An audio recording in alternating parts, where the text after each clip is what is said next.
Welcome back, ladies and gentlemen, to the In the 11 podcast. I am your host, Brendan Griffiths, and this is the show where we bring on those from the world of football to show you what it takes to be in the 11 at the highest possible level.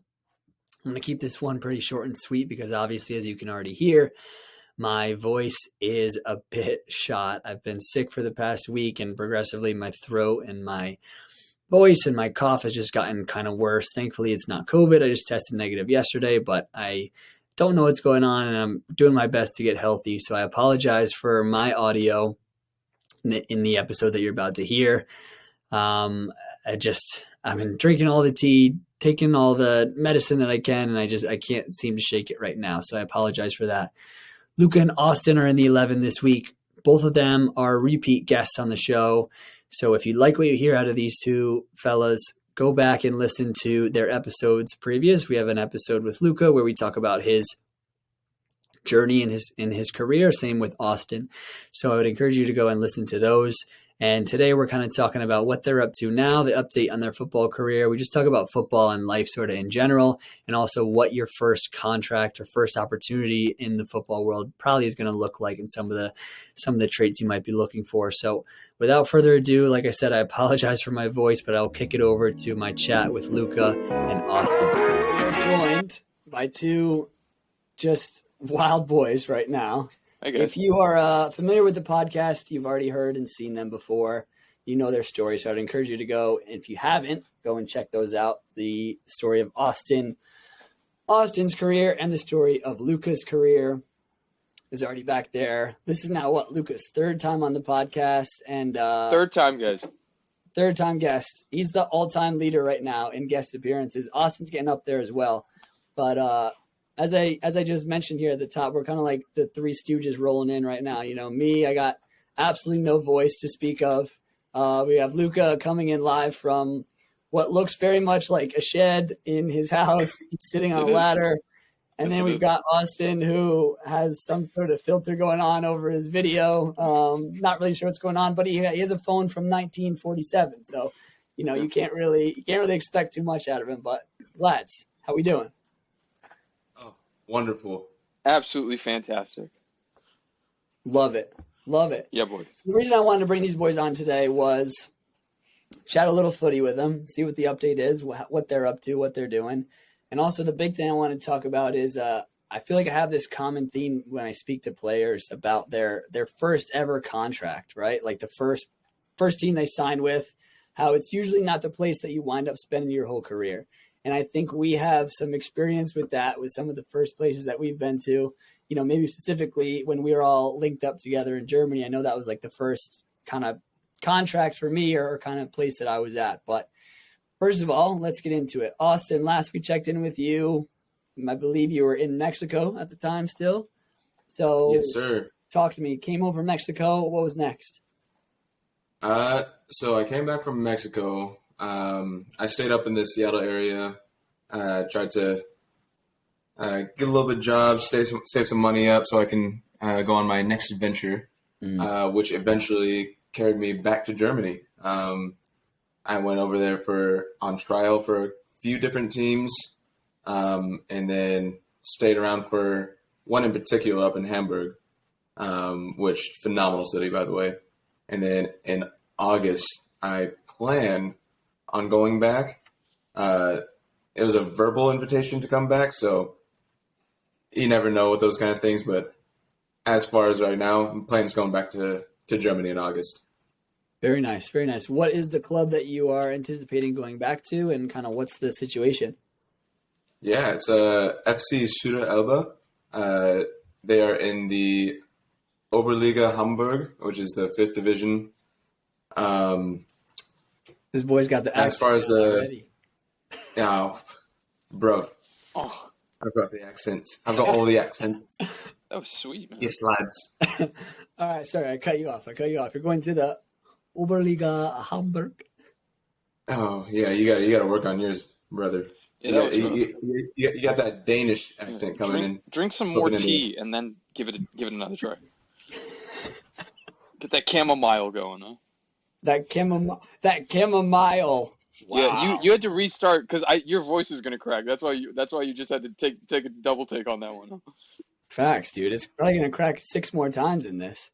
No, I don't have COVID, though. For anyone that's listening and wondering, it's not COVID, so no need to worry. It's just, I guess, my throat decided, you know what? I'm going to take a break for a while. I'm out. I'm out. So that's the situation that we're in right now. So Oberliga in August, potentially. Potentially, yeah. Is the plan to just go into preseason with them, or is it like a couple more trials, or where did you kind of leave it at? Yeah, so the club liked me, and they asked me to come back into preseason, so I'll initially go in with them. I mean, if things get a little bit rough, I might go into preseason with maybe another club. Who knows? But as of now, it's with Suderelba in the preseason. So we'll see how that turns out. Nice, exciting stuff.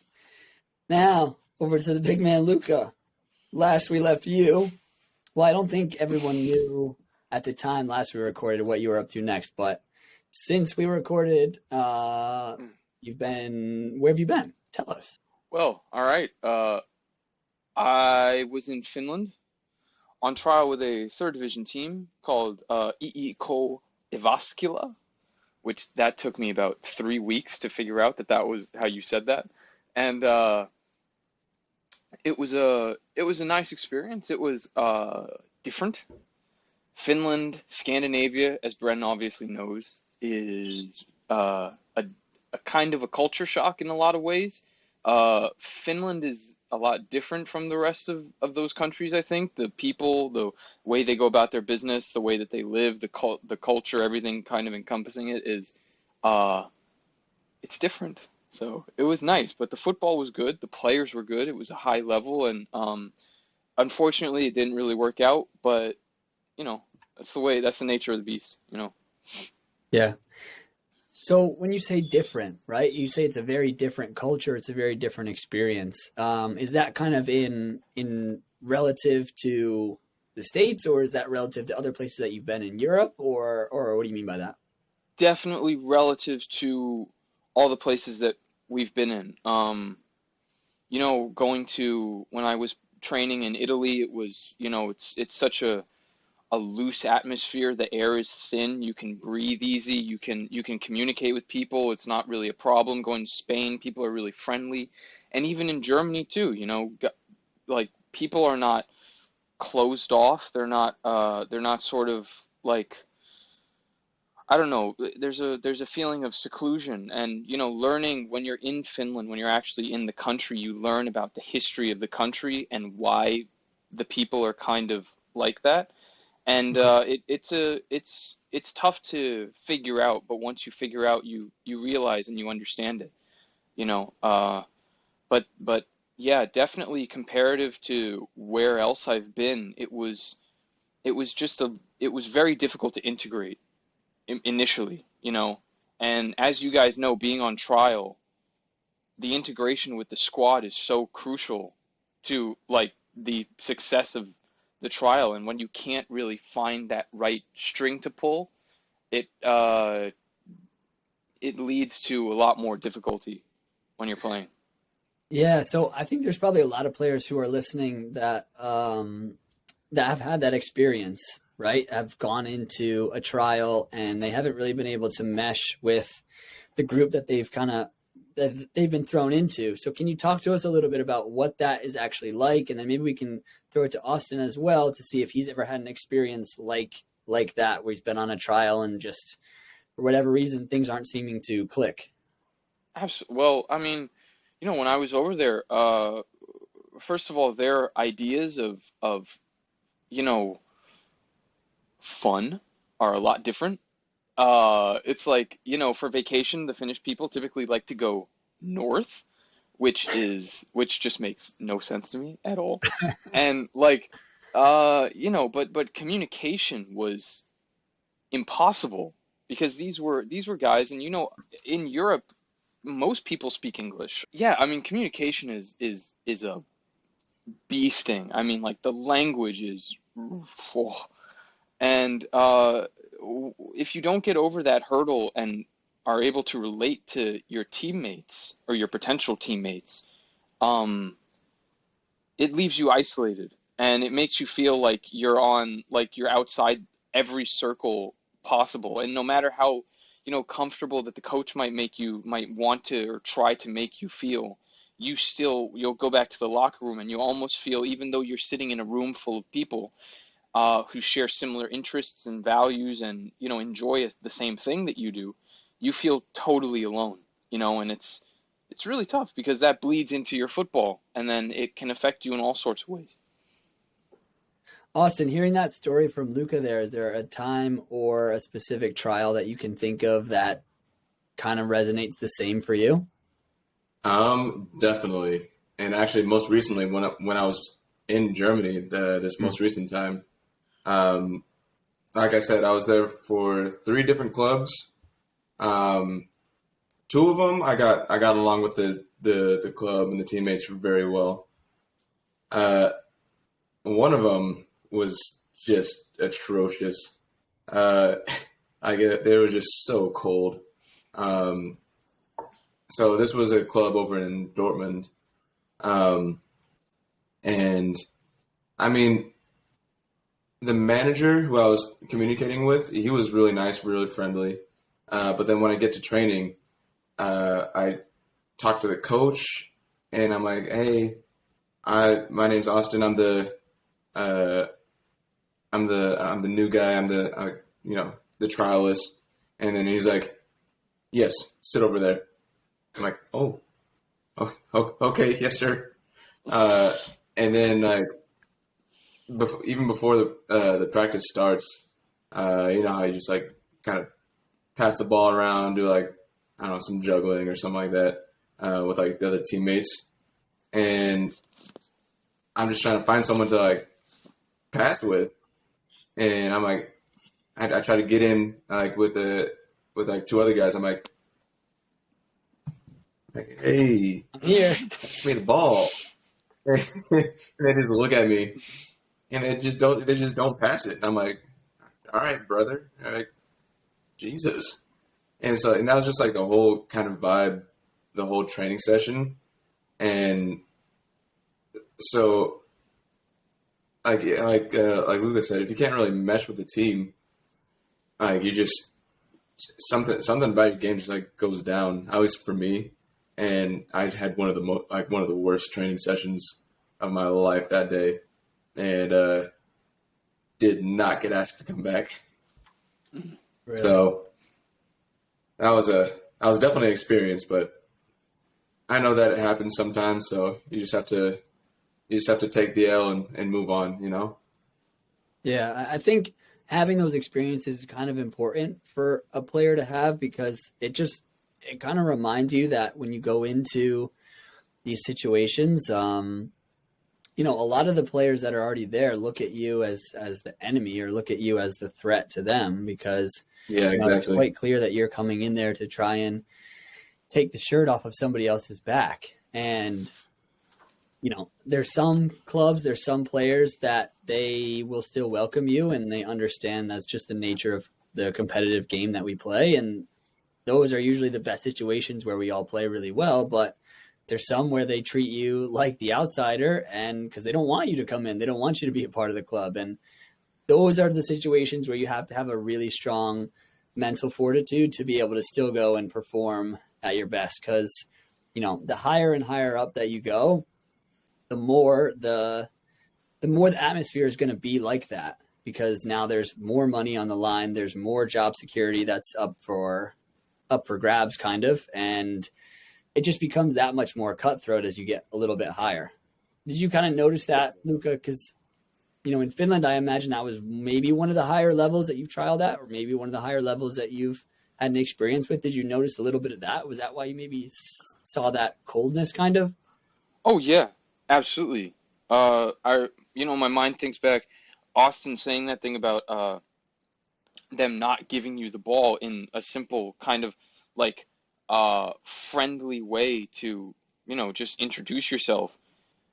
We went into on the 2nd or 3rd day, we went into this passing drill, and it was simple, 2 players in the middle with 2 lines on either side, and you give the ball to the guy in the middle, and there are two wide players, and you give it out wide, and then you play a 1-2 around a cone, and then you give it to the other line, simple stuff. And I remember these guys, on the return ball for the 1-2, they would rifle it at me, like fire the ball at me, at breakneck speed, impossible for a lot of players to control. And it was like, it was done intentionally, I think, to kind of, as just a subtle hint, at the time, you don't really think anything of it.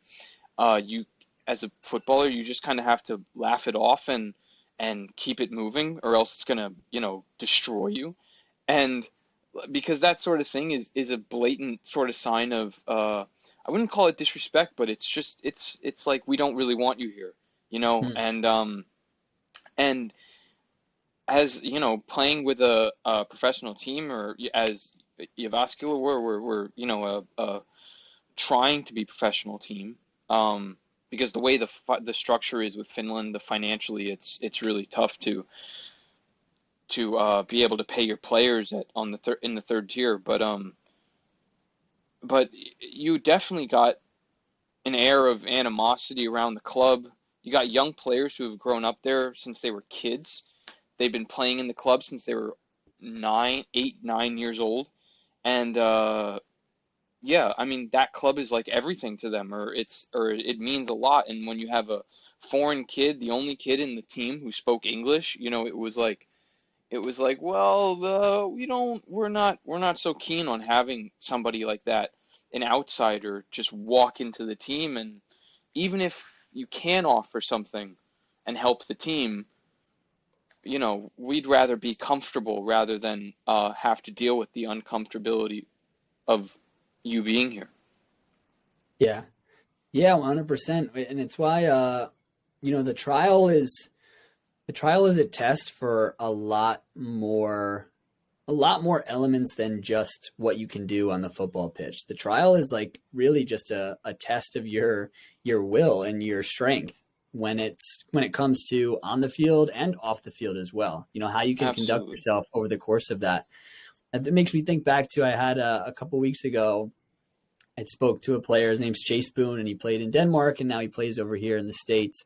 And he said when he was on trial in Scotland, if anyone's listened to that episode, he's a fun-loving, like goofy kind of guy. He's very lighthearted, and he walked in to Scotland, and I can't remember which team he was on trial with, but it was like probably his first real like high-level professional trial.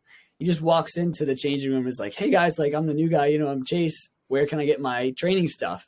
Everybody just turns away from him. He's like, "Oh shit, this is what it is." And then same thing that you said, Luca. That's why this story got brought up in my mind, is goes out and they're, just doing passing patterns or whatever to kind of kick off training. And the passes he was getting, he said, were just absolutely rifled in, like knee height, shin height. It's just basically, let me ping it in and handle that. And, that's why I say from everything, it's a test. Everything is a test in there. And you're not just being tested and evaluated by the coaches, you're being tested and evaluated by potentially your fellow teammates, because they want to see like, okay, are you really about this? Are you really up for this? Absolutely. They will, football is a cutthroat game, and it's fascinating to, when you see a player at a professional level succeed. Like I was just watching the Europa League final, and this guy Calvin Bassey, who's playing center half for Rangers. I think he was born in Italy, but he grew up in London and stuff, and he had trials at like, 5 or 6 clubs before he found a place to play, which I forget where it was, but he found a place to play, and I think it was at Leicester where he made his breakthrough. And I speak about this as a guy who's been on trial with 2 professional clubs in my life, and I mean, you come back from it, and being the most recent one, I was 21 years old, and it's like your world collapses. I can't even imagine being like 15, 16 years of age, going on trial after trial after trial after trial after trial. It's just kind of incredible how football is ingrained in people's minds from such a young age. You know, it's like they realize the severity of the situation, and like you said, the mental fortitude that is needed to succeed. You know, it's crazy, man. Austin, in your career, you know, this can be professional, semi-professional, amateur, whatever. How many trials do you think you've been on in your career? If you had to ballpark a number here. Yeah, I have no idea, man. Is it north of 25? Probably. It's probably between like 25, maybe like 35. And see, and I asked this because I think this is an important question. Like, I don't know. I want to be able to try and convey this to players that I speak to. Like, you don't want to go into each trial thinking this isn't going to work out. We both know how many teams that we've both played for. And while Austin has been on 25 or 35 trials, he hasn't played for 25 or 35 teams. It's a numbers game. You know what I mean? And on top of that, how many teams have we all reached out to that we've tried to go on trial with? That number is in the thousands. I guarantee you that. The amount of emails that we've sent to be able to do this, it's like, it really just becomes, I heard something interesting a couple days ago, and it was like, you almost go into a trial with the thought of I want to do my best here and I want to perform to the best of my ability, but there's going to be more of these. You know, this isn't going to be the last one.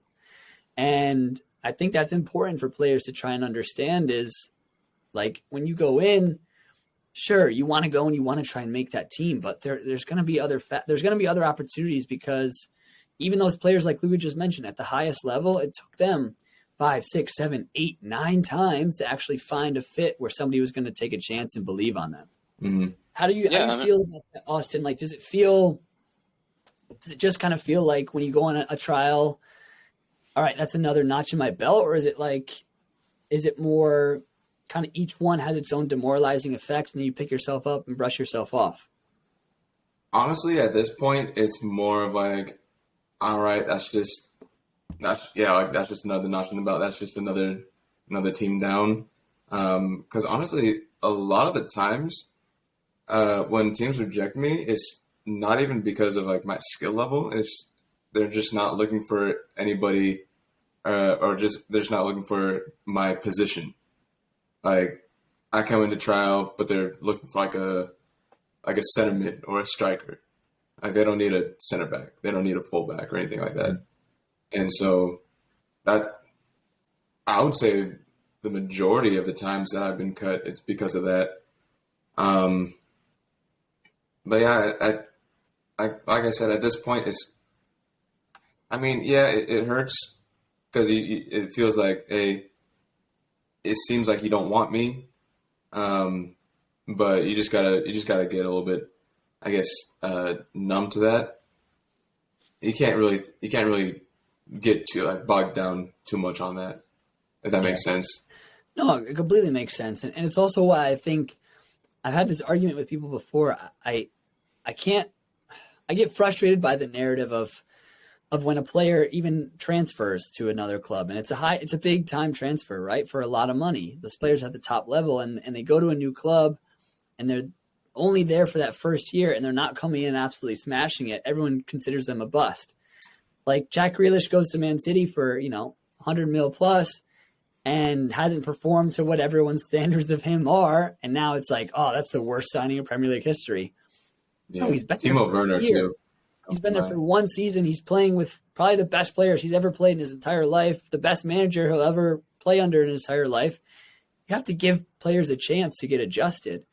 It's the same thing. Like, if Luca was to trial and sign with that team in Finland, you would have to also give him a chance to get his footing once he's a part of the team. Like, it's very rarely will a guy come in and trial and smash it, and then all of a sudden he's in the starting 11 next week and he's bagging goals. Like, there's an element of just time and patience into all of this. Like, do you find that you would agree with that, Austin? Or do you think, like, I don't know, there's also the flip side of that of they're the highest level players. They should be able to, in any environment, just twitch it on. Yeah. I mean, to an extent, you do need to like adapt, but also people need to understand like different, like yes, Jack Grealish going from like an English team to another English team, but like then you have players like I mentioned, Timo Werner going from a whole different country, a whole different playing style.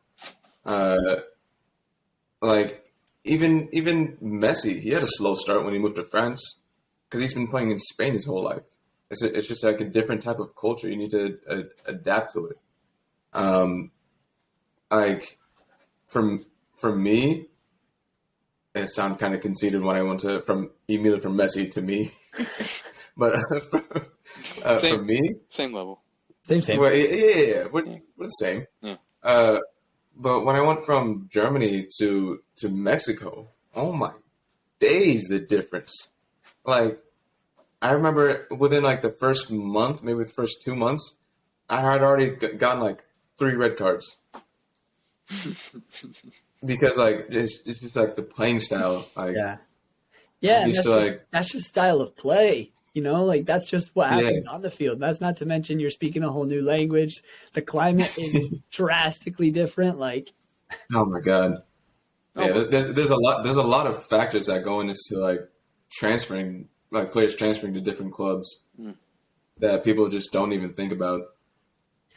Yeah, like it's kind of the beauty of why I get to have some of these conversations. I get like more context to some of those things. Like I know it's happened a lot with Brazilian players when they first come over to Europe. Like that's such a huge culture shock for them growing up in Brazil, the culture that they live in, the language that they speak. Now people think, oh, we signed some big Brazilian player, like there's clubs like Shakhtar Donetsk, right, in Ukraine, where they purposely tried to bring in a couple of Brazilian players, also have Brazilian coaches and staff members as a part of their backroom team to be able to make that assimilation that much easier for a player to come into their club, because they realize, like, if you just bring a Brazilian and move them into Ukraine and say, hey, go play football, good luck. Like, it's such a culture shock that it's so hard for someone to actually successfully do that.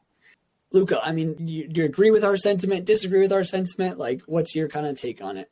Well, I mean, football is such an emotional game, and it's kind of a blessing and a curse because you live it more, you feel it more.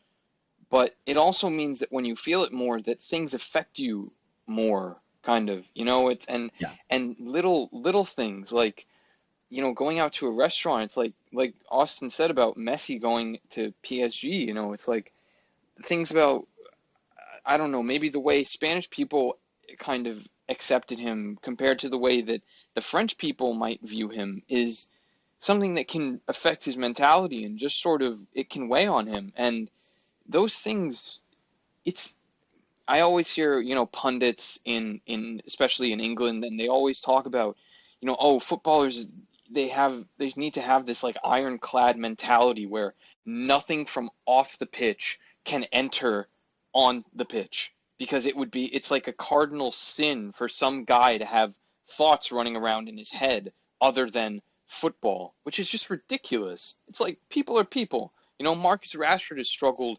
immensely this year, but you look at the whole of Manchester United as a team, and it's like everybody's struggling. But yet they look at this one guy who, by the way, has, tons of off the field stuff going on with, the help and the work that he's done to help kids of, impoverished upbringings to, try and get them to a better place to communicate better and live a bit better, in a society where we don't really look out for the little guy as much as we should do. And, I mean, people act as if, we cannot allow things to affect us as footballers when, I mean, football is a team sport. And, like Austin was saying, like with, feeling of going into a club and feeling like you're on the outside looking in, you can't get in. It's like, that's bound to affect us, because we play football through emotion. Yeah. I mean, I speak from my own place. I mean, I've met players who it's just a game. It's just a thing that they do, and they've been kind of drilled into just doing it rather than enjoying it. And yeah, I mean, it affects everybody differently, and you can't expect a person to just be immune to all those sorts of things, all those difficulties and problems that they might be facing in their lives, you know? Yeah, I would frame it as, let's say you start a new job, right? Like you start a new job in an office, and imagine, every time you communicate with your colleagues or your fellow team members, they just give you one word answers and emails. Like Right. you've Yeah. just started and you're trying to figure out how to use a new software, and they'll just be like, click that, Yeah. click this. Cold That's shoulder treatment. Yeah. yeah, that's the kind of communication that you're getting, like you go into the break room and you're trying to talk to somebody about what their weekend was like, or, what they're doing this upcoming weekend, their family, whatever. And like, imagine, I know this sounds insane, but imagine they just look at you and then walk out of the room. Like No, that, that's like how you feel. Yeah. that is how you feel, Sometimes that's because how you not feel. only is it how you feel, but it's also sometimes what is physically happening in front of you, like Austin said, he's walking up to guys to try and essentially be like, hey, like, what's up? I'm here on trial. This is my story. And they look at you and then look away and keep doing whatever they're doing and go about Yeah. their day. There's I no think, reason that football, I'm sorry to interrupt, Bren, but no, you're good. Go ahead. there's no reason that football can't be a game where, we try and help one another, because it can help people. But it can also be one of the loneliest places, especially in a locker room, when you feel like you're not a part of the collective.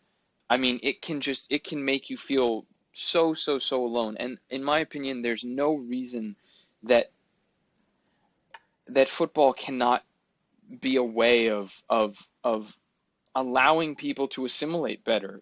Just being kinder, and by being, a little less harsh. Because I know that football is a harsh game and life is a harsh thing, but I mean, it's really disheartening when you hear stories like what Austin was saying, and I mean, countless stories of other players going to places and just feeling like they're totally alone. Yeah. Yeah.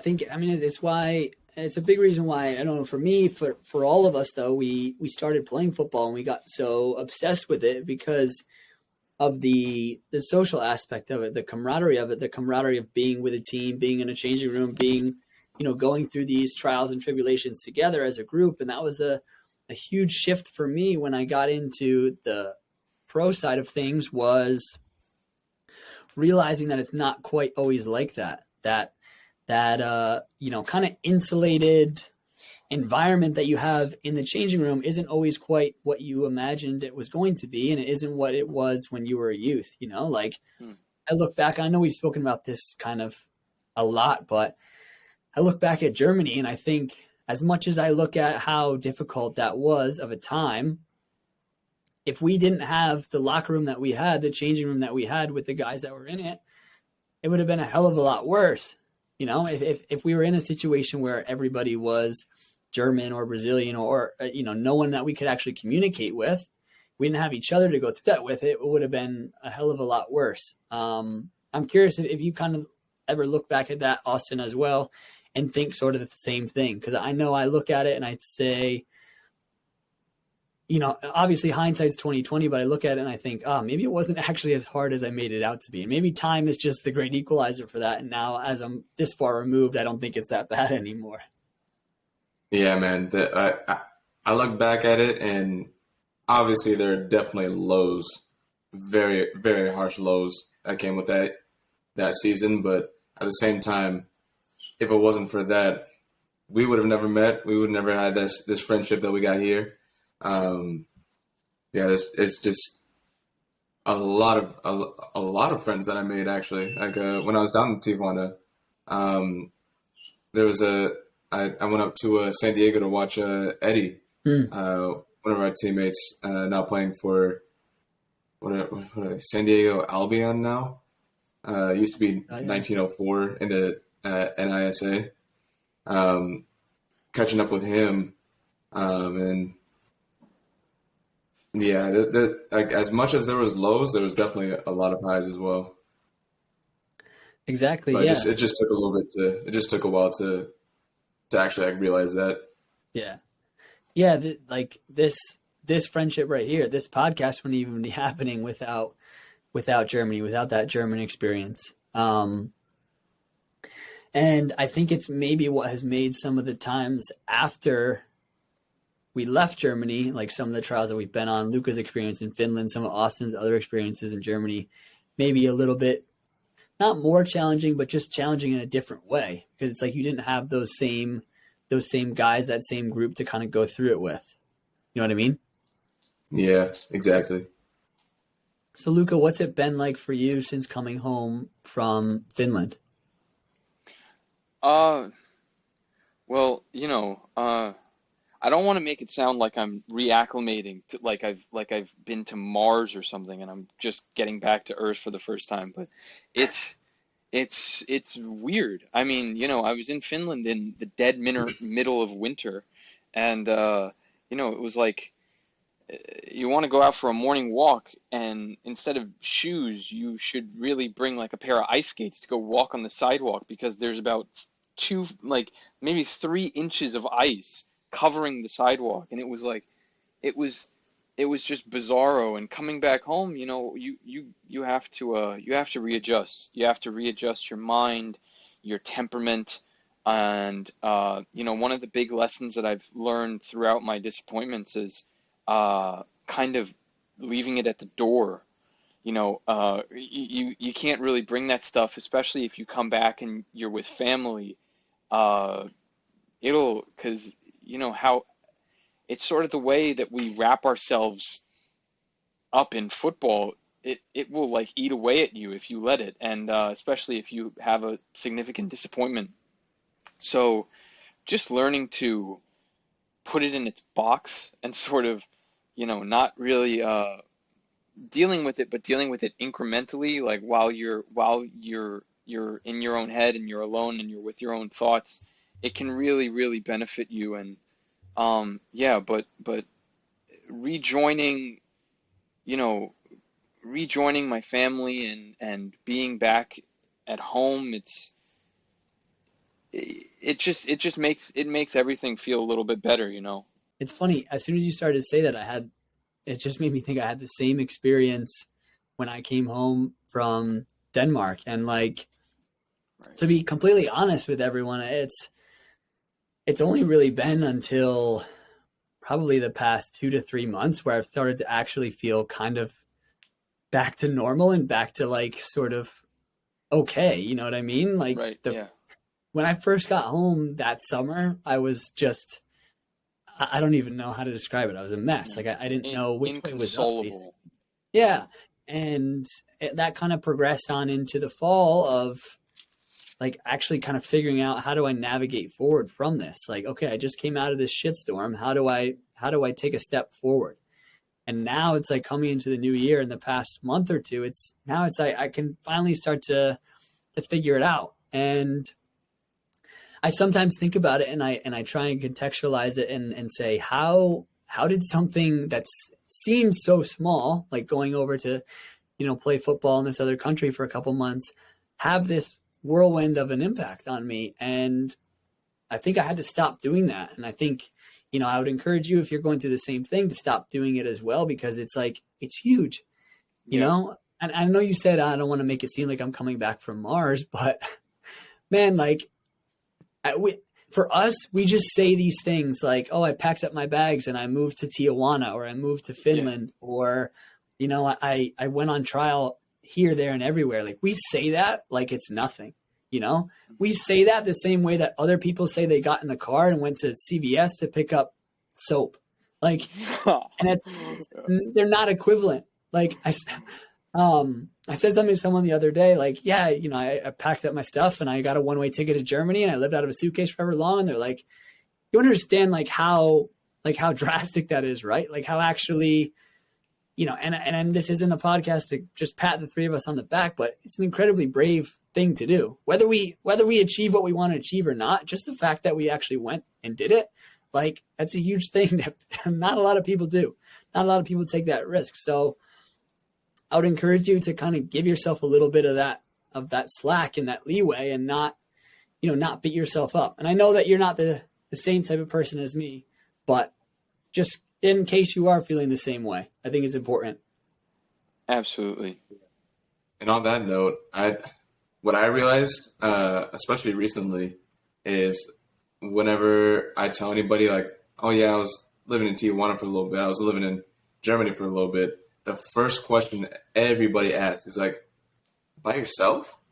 And I'm like, and I just like look back and I'm like, what do you mean? Of course by myself. Like what?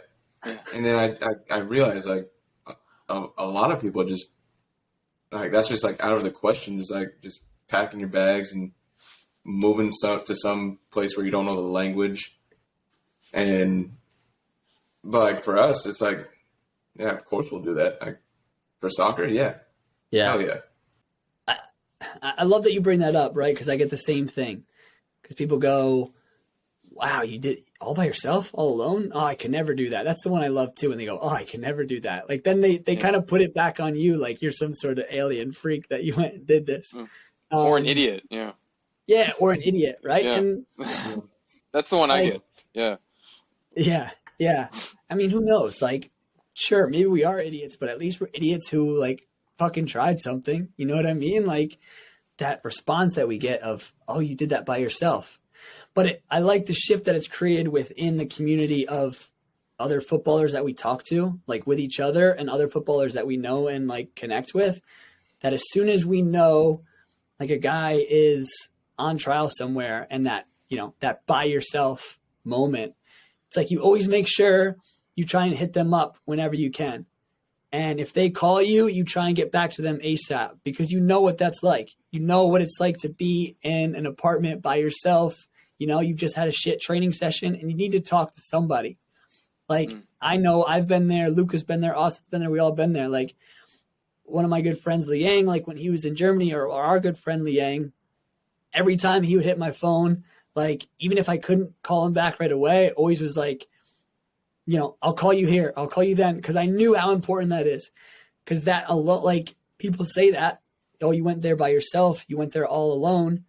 And they don't understand the magnitude of that. They don't understand what that is really like to go through. What do you usually say to people, Austin, when they say, oh, you went there all by yourself? See, I just get shocked because I'm like, I look at it, I'm like, yeah, when am I going to go like with my mom? Like, what? I don't know how to respond to it. Yeah, it's weird, but it's weird. It's a weird concept for other people to understand, because they have fallbacks. They have cushions that if they're doing a trust fall and the guy checks his phone instead of cashing them, it's like, there's a cushion for them to land on. But for us, there's no cushion. It's on us. It's on us to make it work. Yeah, bro. I love that you said that. I was having a conversation with a former coach of mine recently, and I said to him, me trying to become a professional was, I think, one of the things it's the hardest thing I've ever done in my life. And it's one of the things I'm most grateful for, because it made me realize that in any situation in my life, I'm not afraid to take all the chips that I got in my pocket, put them in the middle of the table, and just bet on me and say, all right, here we go. Let's rock. Absolutely. Like, because that's what all three of us did when, like, we went to Germany, we went to Italy, we went to wherever. We took all the chips that we had. We said, I'm putting them on Luca, I'm putting them on Austin, or I'm putting them on Bren, and let's see what happens. And like you said, Luca, there's not a lot of people that do that. A lot of people, they'll keep 10, 15 chips in their pocket in case they want to play later. Like, absolutely. we had nothing. We had no guaranteed contract. We had no money. Yeah. We had no job. We went there and we said, I'm going to try and make all this stuff happen when I get there. And oh, by the way, this country, I don't know any people and I don't speak the language. Right. Dude, like, no, we are morons. When we talk to certain people about that literally is a nightmare for them. That gives them anxiety when we tell them that. Absolutely, because people are terrified to take a chance. We're three guys who, again, not to, can we swear on this or no? Yeah, I think I've already sworn like 5 times, so you're good. Okay, well, not to like, suck ourselves off, but like we we are three dudes who have like taken a chance on ourselves, you know? And people are mortified at doing that in this life. But I've always said, in every single instance when somebody asks me like why or how or what are you doing, it's just because I'd rather do it or try than not. Because Yeah. if you don't try, which so many people, you know, billions of people who have, you know, passed or are living today, just don't try. And what's the point in not trying? What's the point in not giving it a go? If, especially if you have the talent, the will, and the you know, the right stuff about you, you have to bet on yourself, you know. Yeah. Austin, when you combine all those things that Luca just mentioned there, that the will, the work ethic, and the actual taking a chance on yourself, and you actually get that first opportunity, and you know, maybe you can speak about your first ever opportunity, whether it's overseas or domestic. But there's something that I wanted to talk about on this episode today is what that first opportunity is actually going to look like. Because I think there's a bit of a misconception about it, and it's hopefully been countered by a lot of the episodes that I've done on here where people talk about their first ever contract and why usually your first ever contract isn't the place that you're going to spend your entire career. Right. Now, are we talking about our first ever trial or first ever contract? So let's Those say, are like, really different for me. for example, if we use us, the three of us, Yeah. the first place, I think, Austin, you might have been somewhere before me. And I know, Luca, when you were playing, you were kind of still in school at the time, right? When you were in Italy or Spain? Spain. So were you still going to school when you were in Spain, or was that just a team that you were playing for? Well, kind of. I was meant to, but I don't want to be a bad influence for anybody potentially listening. But you know, school is, if you want to be a footballer, you know, there are a lot of jobs and a lot of things that school is wildly important for. But yeah, no, not for me. Let's take a quick break here to talk about support for the In the 11 podcast is brought to you by Manscaped, the best in men's below the waist grooming. Their products are precision engineered tools for your family jewels. Manscaped's performance package is the ultimate men's hygiene bundle. Join over 4 million men worldwide who trust Manscaped with this exclusive offer for you. 20% off and free worldwide shipping with the code 11 at manscaped.com. Now, if my math is correct, that's about 8 million balls. So listen, gentlemen, here's the deal. The Performance Package 4.0 has arrived, and it is a game changer, right? I know we got a lot of ballers that are listening to this show right now. We got a lot of coaches that are listening to this show right now. And I'm sure you're saying in your training sessions, I'm sure you're saying in the games, we got to take care of the ball. Why would you not be applying that to your below the waist grooming as well? You got to take care of your balls as well. Luckily, the Performance Package 4.0 and Manscaped is here to help you. So first off, we've got the Lawnmower 4.0. It is the future of men's below the belt grooming. It's got advanced skin safe technology. It is waterproof. It has a 400K LED spotlight to get you that more precise shave. Say goodbye to the mess all over your bathroom floor. You can bring it in the shower with you. Like I said, it's waterproof, got the light, everything, no more mess, easy, done, right? Same thing goes for your weed whacker, the ear and nose hair trimmer.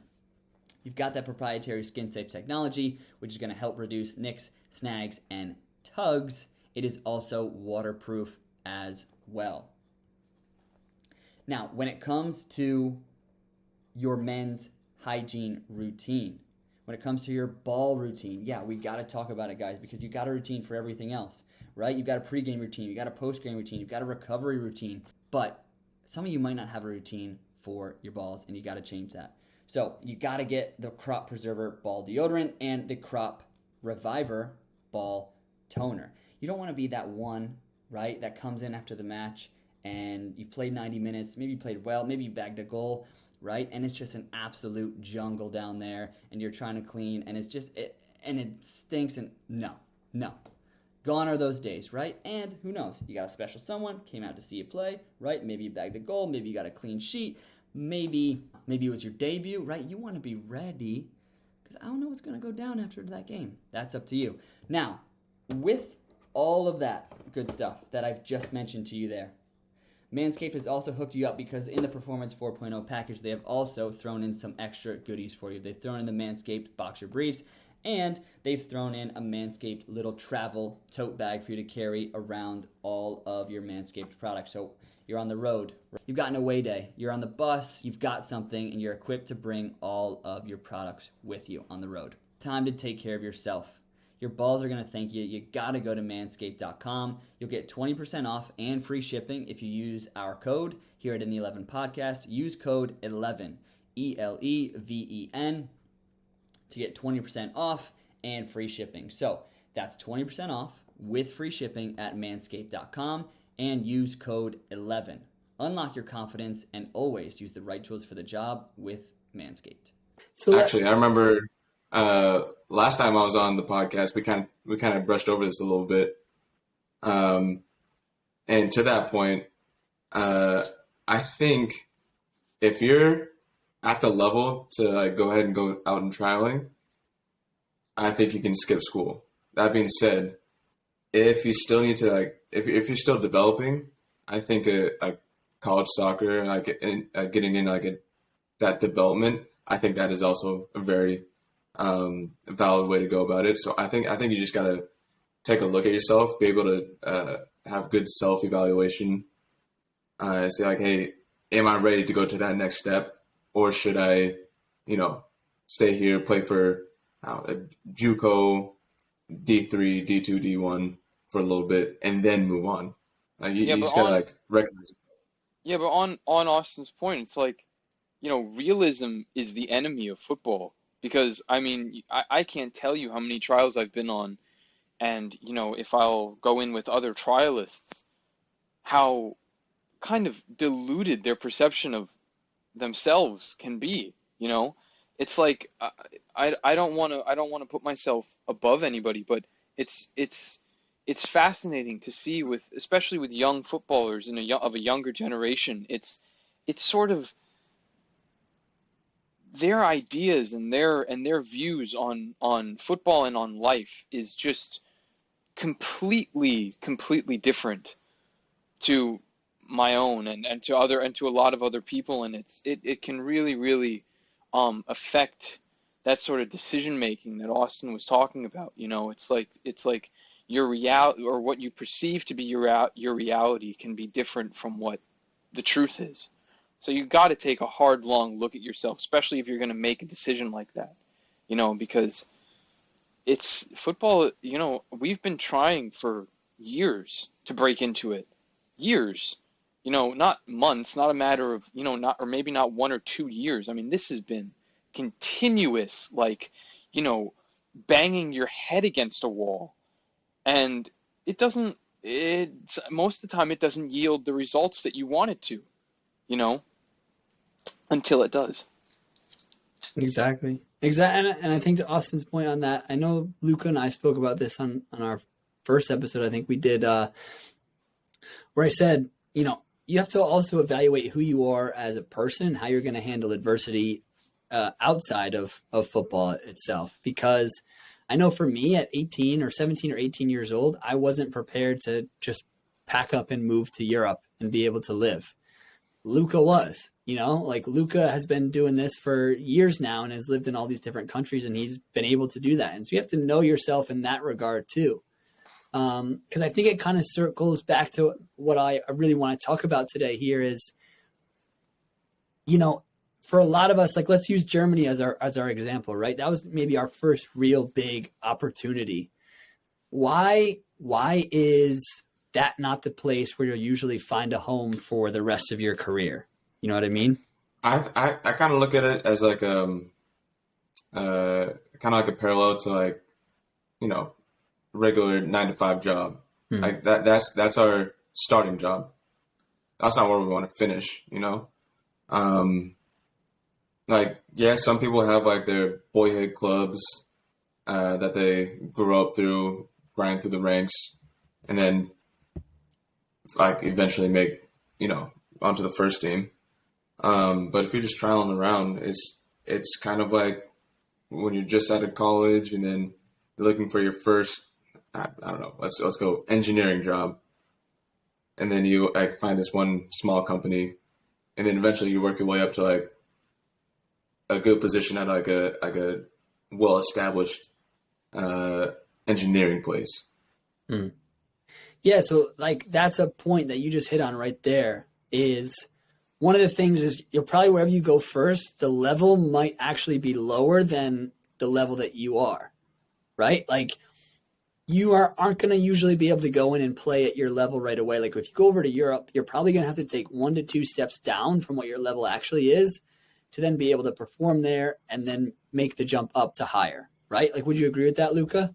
Absolutely. One of the mistakes that I can point at or point to take some sort of solace from is that in my career, when I was on trial with Montpellier, that was a lot. That was way higher than I thought that I could play it, especially at that point in time, being, what was it, 18 years of age. It was like it was a big leap, and it was a leap that was probably a little bit too far for me at that point, not in terms of the football, but in terms of really knowing the landscape. And like you said, going in at a lower level and kind of working your way up and building your not only your image within whatever country you're in, but also building up your confidence. It can really, really benefit you, especially if it's the first time that you're going over to a different country. Also, just to harp on that point, is the style, the way that like the styles change. That's been one of the most interesting things for me from hopping from place to place to place to place to place, is that you see all different kinds of football and the way that it differs in every country, and starting at a lower division club, especially if you're just going into it, can be a way of sort of assimilating with a more basic sort of level of football, where it doesn't, like when we went to Germany initially, it wasn't, we didn't have tactic boards. The coaches weren't, doing Wednesday sessions where it was just all about like tactics and you don't touch a ball for an hour and a half. It's like, we're just going to do team shape. That wasn't really the case, because the level was a bit lower. We weren't playing for the DFB Pokal. It wasn't like we were going to the Allianz next week and we need to be at our best. It was like, all right, we can kind of, we're going to take it from a more practical standpoint, and yeah, I mean that can really benefit, especially young players going over for the first time, because I mean, wow, if you don't dip a toe, you're gonna drown in football. And that's I think it hits on another point that we can discuss here too as well, Aust, is like those two things of one, the level is probably going to be lower in the first place that you go to, and also the coaching might be a little bit lower too. And that's just because for a lot of players, wherever you go, if you go over to Europe first, most likely where you'll find yourself is a semi-professional opportunity first, and then you'll get the opportunity, if you perform and do well, to go up to the next level. So at that semi-professional level, like everybody is a part-time footballer. And that's not only the football players, but also the coaches as well. So you might go from college, Division I college, where you have a full-time coach and a full-time staff, and all your players are trying to do the same thing as you. And then you go over to 6th division in Portugal or 6th division in Germany, and you're like, wow, why does this seem like it's a drop down in level? You have to be able to kind of weather that little bit of time in that storm. And there's a lot of players, I think, that go over and they get into that environment, and then they're like, well, this isn't the same. This is lower. What am I doing? And then they leave, right? Yeah, I think patience is a big factor in that. Because even like going back to when we were in Germany, the level that we were playing against was I don't want to be mean, No, but we talked about it before. Be It was no, atrocious. be mean. Yeah, be mean. You can be mean. oh God, it was atrocious. Yeah, let her rip. It was so bad. Like think Like, for listeners, oh, think God. think the worst Sunday. Like I mean, yeah, it's no disrespect to those guys out there. Yeah. Football's for everybody. Everybody can play, but like think the worst Sunday league that you've ever played. Like those are the guys They that were couldn't. playing. But Yeah, it gave us cigarettes They and couldn't. beers at halftime. yeah, That sort of thing. it gave us an Yeah. opportunity, it gave us a platform to go and like, you know, within weeks, all of a sudden, like we're all trialing with fifth division clubs. That's the opportunity that's there. Exactly. And then like the coaches we had, like the coach for the first team, I don't think he's the coach there anymore. But No, he's not. that dude was like, all he wanted to do was like scrimmage, and then when it came to game time, he's like, all right, put me in. Like, dude, you're the coach. What's going on, dude? Then after the game, he went to the airport to do his like restaurant job, because again, it's semi-professional. Like it's not his full-time thing. And then like we're going on trials with fifth division teams in Germany, third division teams in Finland, where the coaching and the playing is a lot more serious, and like this is like their job. This is what they do. Yeah. It's always about putting yourself in an environment to create those potential opportunities for yourself. And that's why you can't go and just whatever you get thrown into right away, if it isn't everything that you cracked it up to be, you can't walk because you don't know what could be on the other side of, 2 weeks from now or a month from now after you've played a couple games or you've had some more training sessions, because it's exactly like you just said. All those opportunities wouldn't have been afforded to us if we had walked in and said, what is the level here? It's trash. I'm out. I can go find better football over in America. Well, sure, maybe you can find a little bit of a better level, but you can't find that same access to those higher level clubs, those higher level training environments, or those games. Those are two things. Yeah, those are two things. What are some other things that you might find, Luca, that maybe, again, we can use Germany as our example. You're in a club and certain things aren't going according to plan, so it's your first opportunity and you're already looking towards your second one. Yeah. That's a great point. I mean, tunnel vision is common with a lot of footballers, especially when we're on an opportunity. You put so much into that thing that it takes away from your peripheral vision of what can be, I mean, being in Europe, I don't know if you guys felt the same way, but for me, it was so refreshing to know that you could throw a stone and hit another club wherever you were. It was like, especially, when I was in England for a little bit, I would talk to the coaches and I would talk to people around me, and I would ask, so, what clubs are around here? And they would say, oh, well, there's, that club up the road, and then there's that one down over there, and then, my uncle runs this club over here, and then that club up. It was ridiculous to see the amount of, I don't want to say opportunities, but potential opportunities that you can have. And in my case, being over in Germany, me and a couple other guys, we were able to, talk our way onto another club, because it was an element of convenience. It's like, oh, there's a guy who, works at a professional club down the street who actually coaches another team. So you could there are opportunities all around you, and voice crack. But no matter what happens with the opportunity that might be facing you, and if it doesn't work out, you have to kind of calm yourself down and recognize that maybe there is other opportunity out there. Maybe I can create it for myself.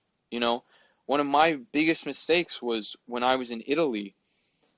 That's another place where there are clubs scattered everywhere, all around the country. And, if I had the foresight to recognize that, coming off of a disappointment and not just having this knee-jerk reaction like, oh man, like I gotta get somewhere and clear my head. Where do I go? Well, I'm gonna go back home because it's easiest, and I'm just gonna kind of figure stuff out from there when there was nothing to figure out. Italy was where the opportunity was, not America, not New York, especially, where there's 2 teams in the whole of the state, professional teams, and it's the culture, the environment you're in. You're better being over in a place like that, even if the first thing doesn't work out. There's always stuff down the road. Like there's so many potential opportunities over in Europe. And that's like one of the biggest, most common questions I get is like, why do you always have to go to Europe? Why can't you just stay here in Washington?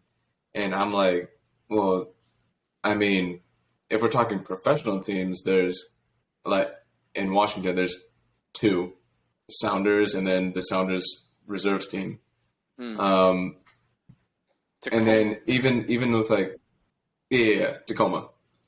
And even in like semi-professional, there's like, at least in Western Washington, there's like 2 USL League 2 teams, and then I think 1 or 2, maybe 3 NPSL teams. And it's like just the saturation is just, I don't know, it's not nearly as like many opportunities as there is if you go to like Germany. Yeah. And like in the States, you have like states like Washington, like New York, that are like almost the size of countries in Europe. But like just the amount of teams per capita in Europe is just staggering.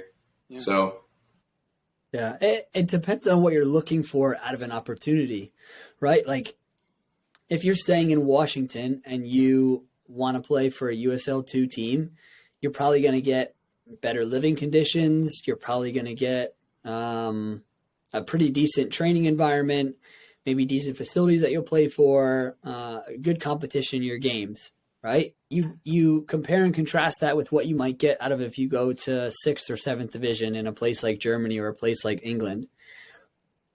Maybe for one player, that opportunity in the States looks better. But the opportunity to actually climb the ladder and to be able to move yourself up along the ranks is actually really only present in Europe, because in the States, we all kind of know that scouting pipeline, the way that it works in Europe, where they're going to come down and watch USL2 or NPSL games. It's not really that common. You don't hear it that often of players that get pulled up to the next level based on their performances at those semi-professional levels in the United States. And so, sure, on the surface, it might look like I'm going over to Europe. I'm playing at a lower level. Maybe I'm really not making any money, because that's another thing that we can talk about as well. Maybe my living conditions are poor, because that's definitely something that we have experience with. But again, it's all just about the opportunity. And that's why I wanted to have this conversation about kind of that first opportunity, that first contract, because on the surface, it may look like, just from face value, it's not everything that it's cracked up to be.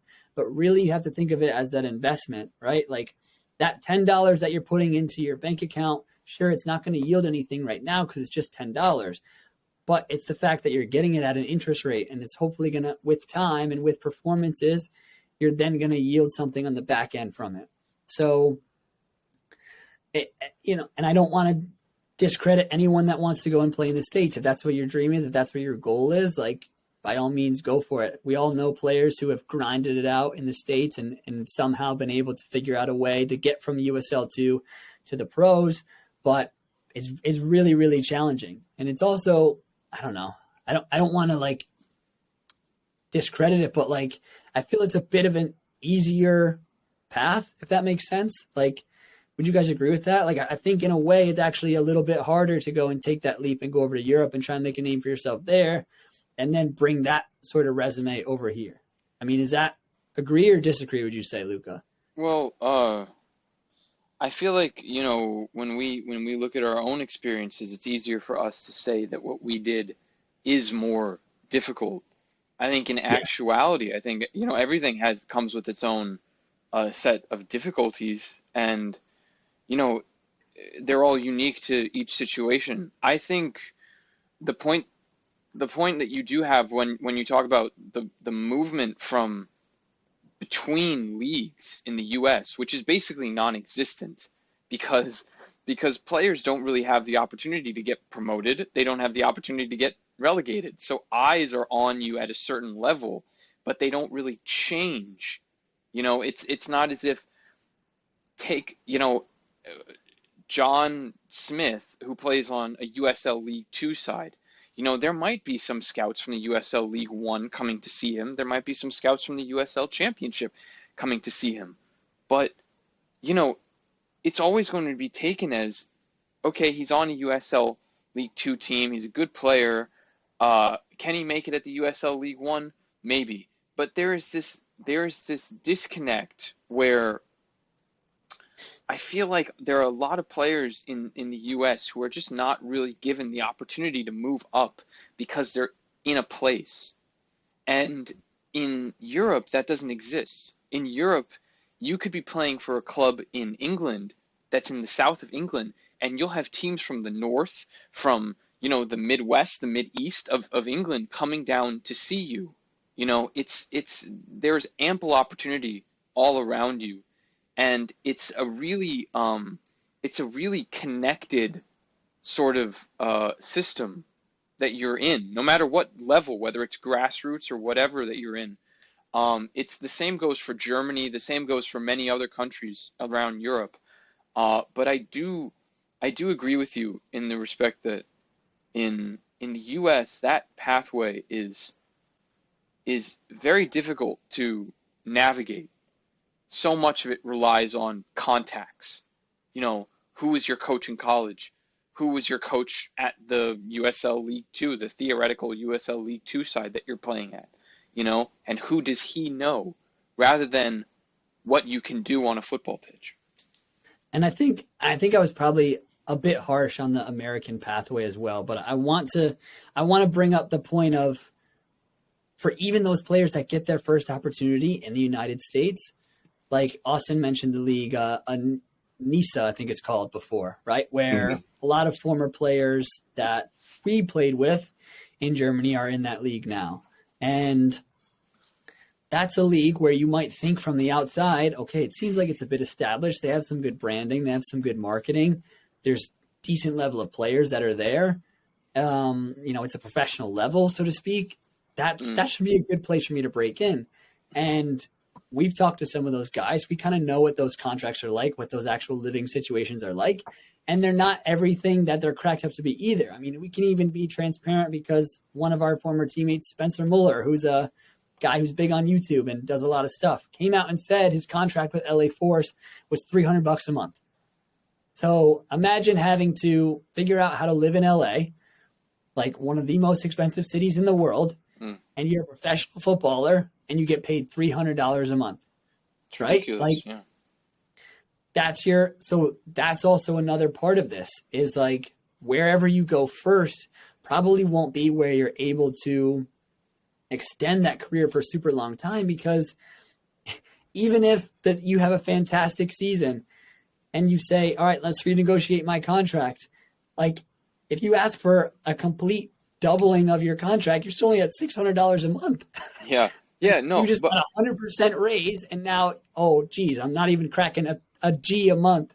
Yeah. So that's why I wanted to have this conversation of like, whatever is first, that's going to be that true test for you, right? The trial is a test, whether you can get onto the club, but then actually that first contract, whether it be semi-pro, overseas, domestic, whatever, it's not going to be all sunshine and rainbows. So it's really like that first opportunity is going to make or break you, so to speak.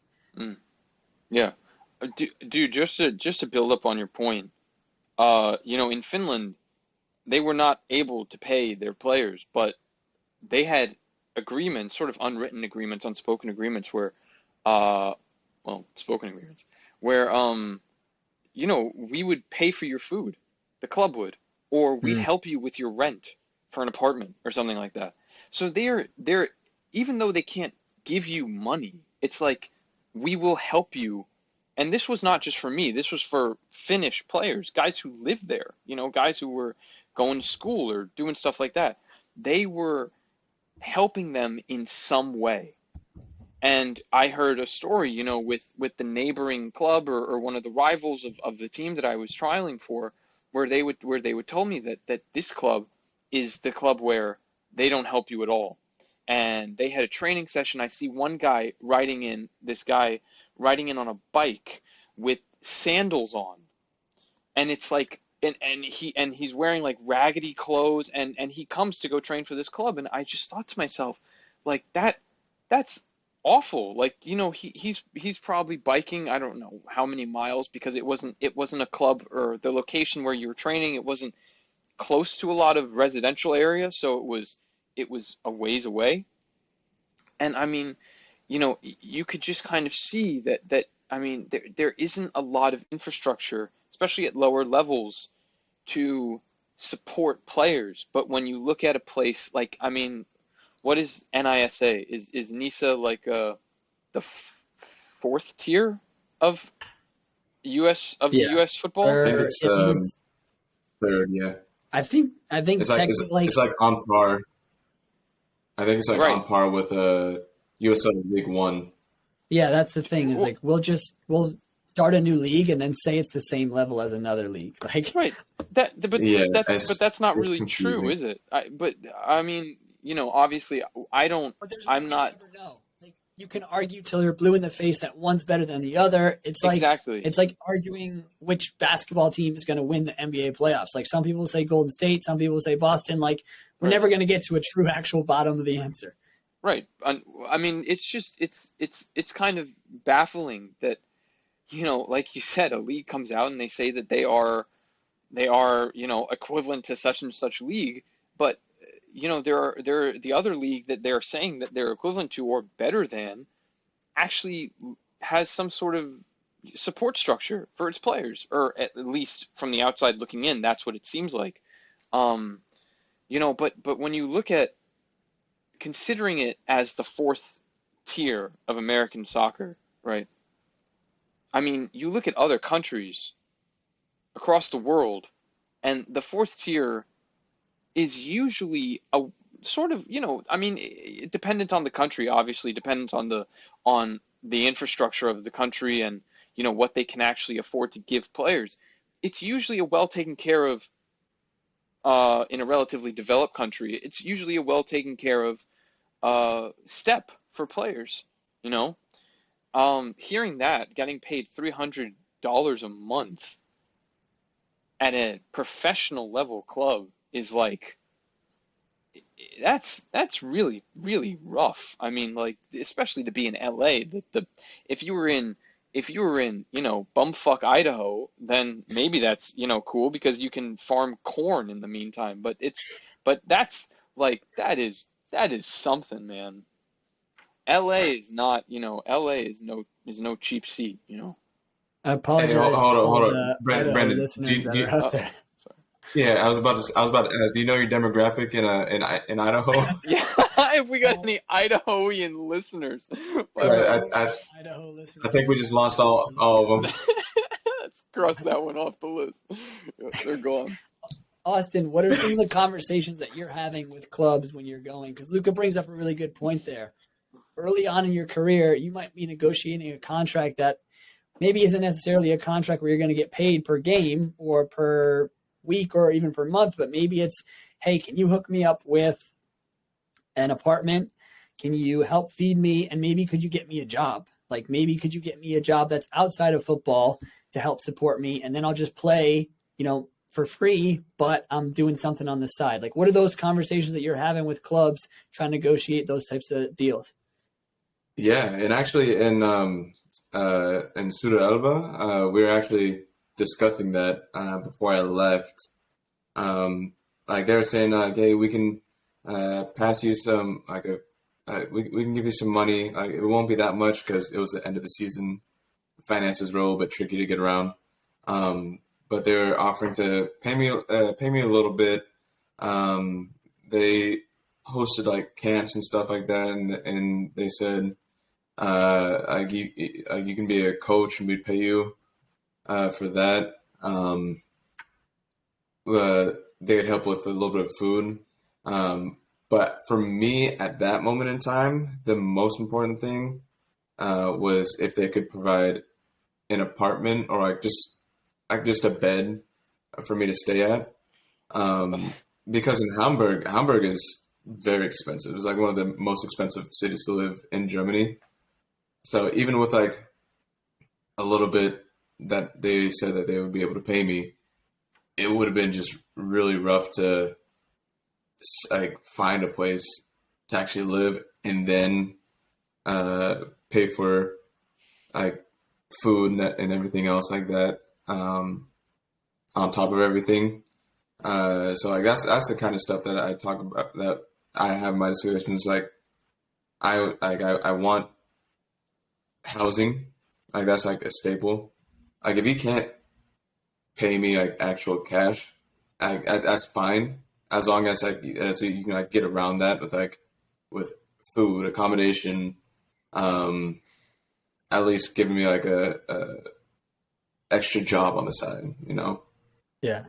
Yeah, and like that's kind of a barrier to entry for those new players, right? Like, are you willing to come to a club and play for just housing and food? Like that's your, salary, so to speak, just being fed and having a house and somewhere to stay. Maybe it's not even a house or your own apartment. Maybe it's you live in an apartment with 4 other teammates. Like, are you willing to do that? Or on the flip side of that too, maybe they are in a good enough financial position where they can pay you a little bit, but the fact that they're giving you housing and food, they're only going to pay you $50 a game. Or, are you okay with your contract being completely bonus structured, where you get a certain amount if you actually make a starting an 18 for a game, or a starting 11, or you get minutes, or you get a win, or you score a goal, like those types of things? Are you okay with having a contract that's not fully guaranteed?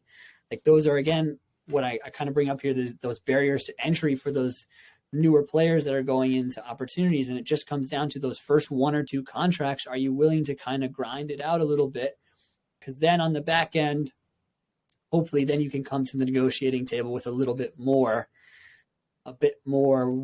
in your pocket to be able to bargain yourself with. Like I was speaking to a goalkeeper a couple of weeks ago on the show, and his first ever contract was, I don't know, I think it was just food and housing and maybe like $100-$200 a month.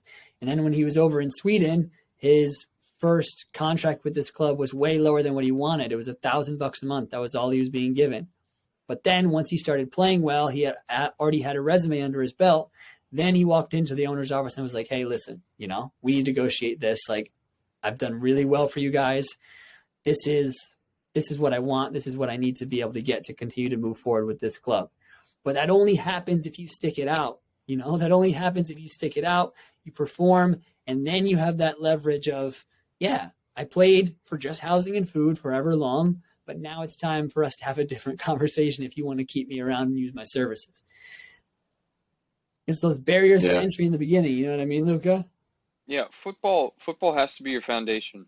You know, your best ability is your availability in a lot of ways, and you have to be able to perform consistently, especially if you're not given necessarily what you want. The way that you earn it is by playing well on the football pitch, delivering results. And there's a severe disconnect, I think, in terms of a lot of, and you see it in the professional game as well, where people get paid ridiculous amounts of money and maybe they don't perform as well, and there's this sort of level of comfortability. But something that I've taken from playing in the lower leagues, you cannot be comfortable ever, because you have to be working as hard as you can to get everything and anything that you feel like. If you feel like it's coming your way, then you have to be able to work hard in order to achieve it, or in order to be able to go to somebody and say, hey, that this is what I've done for you. What can you do for me? But it's all on the basis of football. I mean, that is working on your craft and being the best player that you can possibly be is the thing that is going to allow you to have conversations like that with people. But if you don't perform, I mean, you have no feet to stand on, Yeah, because a big thing I've learned is that everywhere you go, every time you think you're going to go into a level where, this is maybe a little bit of a lower level, I think I can do fine here. I don't think I'm going to be challenged that much. Like, you realize just that there's good players everywhere in the world. Yeah. You realize wherever you go, there's just good players that you would never even expect to see. All of a sudden you show up to a 7th division club in Germany and you're looking at this guy like, what? Why is he here? Yeah, I had a couple of those, guys that you saw that you thought had every attribute to play at a high level. And it's bizarre. It's like what are you doing here? I think that between the three of us, we've probably gotten that a few times, like just, going to lower league clubs and kind of, people see the technical ability and they see the way that we can read the game and they're like, what? It doesn't make sense. It doesn't match up. But this is also, I know I'm rambling, but this is like this ties into the fact that growing up in a country, for instance, like Spain, where you're brought up in an academy system, you're taught the ways of the club, you're taught how to be a productive member of that club, and you're taught how to be a part of the system. There are so many kids even people who have quit in football, but if you have conversations with them, it's like, yeah, I used to play for, I don't know, Villarreal's academy. And to us, it's like, that's a big deal. You used to play at a professional academy. Like, that's insane. To them, it's like, who cares? You grow up in an academy system, you're immediately put on display for people to see your abilities. And I think when foreign players go over and people from those countries see what we can do, they're sort of taken aback by, why are you playing at this level? Because we've seen players with your ability, maybe a little less than your ability, playing at academies across the world, and it's kind of like a foreign concept to them to see a player that, and also to us in a lot of respects, because we're not brought up in that climate. Yeah, I think that's a perfect place to kind of wrap it up here. If we put this with one common theme, is that context for everyone in football is really important, and it's different for everyone. So when I bring up this topic of what your first opportunity is going to look like, contextually for everyone, it will be so different, because you'll have players that come up through an academy system and they look at football a certain way. There's other players who go through college and university, they look at it a certain way. And there's other players who just grind it out in lower leagues and Sunday leagues and kind of in the shadows of the game, and they look at football a certain way. So that first opportunity, whatever context you're coming from, you have to kind of go in with an open mindset of, this is a starting block for me, and let me see what I can level up after this. What can I parlay this into once I go and perform well at this opportunity? But I know we've been going for a while, so I don't want to ramble too far, because Austin's got to go and serve an entire restaurant of 1,000 people so we can make enough money to go to Germany this summer. Yeah, and I think Luca is actually headed off to go fix someone's electricity in their house. Absolutely. Yep. He's got the ladder ready. He's got the wires ready. So I don't want to keep these guys too long, because they got day jobs to try and fund the footy dream. Oh, this video is brought to you by Manscaped. Yes, you forgot it. Manscaped. The ad's going to be in the middle there, but okay. Code 11, 20% off. The lawnmower 3000 is probably going to be held in that shed that Luke is in. Oh, most definitely. Is it industrial size? It was created in that shed. Luca also uses one in that shed as well, so you get the full experience from Luca. Hey, if you look at Luca's Instagram stories, You can tell that he uses Manscaped. Oh my God. I told y'all at the top that we had two wild boys on the podcast today, and I was not lying to you. But Jackass. I'm sure you will see them both again at some point down the road. Thank you to both of them for jumping on and talking footy with me. I always enjoy it. Thanks for having us, Brendan. See you, pal. Love you guys. Thank you to Luca and Austin once again. And if you liked their story, you like what they had to say today, I would encourage you to go back and check out their previous episodes. Those will be linked down below. You can go and get some more insight into what their football career has been like, what their journey's been like. I want to thank all you guys out there for listening. I appreciate the continued support. We've got 2 or 3 really big guests lined up that are coming over the course of the next couple of weeks. So stay tuned, get excited for those. And continue to share the podcast with people who you think it might be a good fit for, and continue to spread the good word about what this podcast is trying to do. Thank you so much. Thank you for bearing with me with my cold. I hope to be better by the next couple episodes. You won't have to hear my raspy voice like this, but I'll catch you guys on the next one. Peace.